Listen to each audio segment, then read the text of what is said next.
નમસ્કાર મિત્રો, પ્રેરણા ન્યૂઝમાં આપનું સ્વાગત છે। આજ રોજ ખેડાની મદ્રેસાઓ શિક્ષણ વિભાગ દ્વારા સર્વે હાથ ધરાયો। ખેડા જિલ્લાની 27 જેટલી મદ્રેસાઓમાં શિક્ષણ વિભાગે સર્વે હાથ ધર્યો હતો। વિદ્યાર્થીઓને ફોર્મલ એજ્યુકેશન આપે છે કે નહીં તે સંદર્ભ તપાસ કરવામાં આવી હતી। ખેડા જિલ્લાના પંચાયત જિલ્લા શિક્ષણ અધિકારીએ કચેરીમાં સ્ટાફ દ્વારા સર્વે હાથ ધરાયો।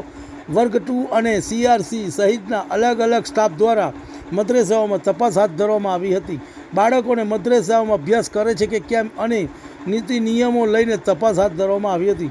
મદ્રેસાઓમાં જતા બાળકોને પ્રાથમિક શાળામાં જાય છે કે કેમ તે અને જાય છે તો કઈ પ્રાથમિક શાળામાં જાય છે તેનો સર્વે કરવામાં આવી રહ્યો હતો। રિપોર્ટ રવિ સાધુ। તમને અમારા સમાચાર પસંદ આવ્યા હોય તો લાઇક, શેર, બેલ આઇકોન અને સબસ્ક્રાઈબ કરો।